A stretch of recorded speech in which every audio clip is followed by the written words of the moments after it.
Sir ನಾವು ಮಂಡ್ಯ ಜಿಲ್ಲೆ Maddur taluk Madduramma fencing work ಅಂತ ಹೇಳಿ ನಾವು ಫೆನ್ಸಿಂಗ್ ವರ್ಕ್ ಗುತ್ತಿಗೆದಾರರು. ಬನ್ನಿ ಸರ್ ನಿಮ್ಗೊಂದು ಇಲ್ಲಿ ಫೆನ್ಸಿಂಗ್ ವರ್ಕ್ ಮಾಡಿದ್ದೀವಿ ಸರ್. ನಮ್ಮ ತಂದೆಯವರು ಆಲ್ಮೋಸ್ಟ್ 20 ವರ್ಷದಿಂದ ಮಾಡ್ತಾ ಇದ್ದಾರೆ. ನಾನು ಇವಾಗ ಫೀಲ್ಡ್ಗೆ ಬಂದು 5 ವರ್ಷ ಆಯಿತು. ನಮ್ಮ ತಂದೆಯವರಿಂದ ನಾನು ಮಾಡ್ತಾ ಇದ್ದೀನಿ ಸರ್. ಫೆನ್ಸಿಂಗ್ ವರ್ಕ್ ಮಾಮೂಲಿ ತಂತಿ ಯಾಲ್ರಿ ಎಲ್ಲ ಹಾಕೊಡ್ತೀವಿ, ಮೆಶ್ ವರ್ಕ್ ಎಲ್ಲ ಮಾಡ್ಕೊಡ್ತಾರೆ. 3 ಥರನೂ ಮಾಡ್ಕೊಡ್ತೀವಿ. ನಮ್ದು ಬಂದು ಮದ್ದೂರಲ್ಲಿ ಆಫೀಸ್ ಇದೆ ಸರ್. ನಮ್ದು ಜೆಲ್ಲಿ ಎಮ್ ಸ್ಟ್ಯಾಂಡು ಮನೆಗೆ ಬೇಕಾದ್ರೆ ಮೆಟೀರಿಯಲ್ಸ್ ಎಲ್ಲ ಐತೆ. ಇದು ಅದ್ರ ಜೊತೆಗೆ ಇದು ಮಾಡ್ತೀವಿ.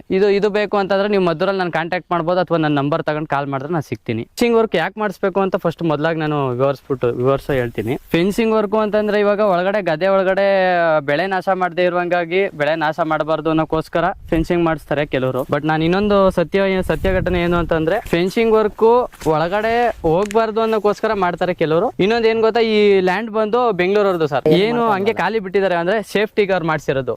ಪಕ್ಕದ ಜಮೀನವರು ಒತ್ತುವರಿ ಆಗ್ಲಿ ಅಥವಾ ಆ ಕಡೆಯವರಾಗ್ಲಿ ಒತ್ತುವರಿ ಮಾಡಕ್ ಸಾಧ್ಯ ಇಲ್ಲ. ಈಗ ನಾವು ಫೆನ್ಸಿಂಗ್ ವರ್ಕ್ ಮಾಡಿರ್ತಾವಿಂದ ಈಗ ಅಲ್ಲೇ ಇದು ಫೆನ್ಸಿಂಗ್ ವರ್ಕ್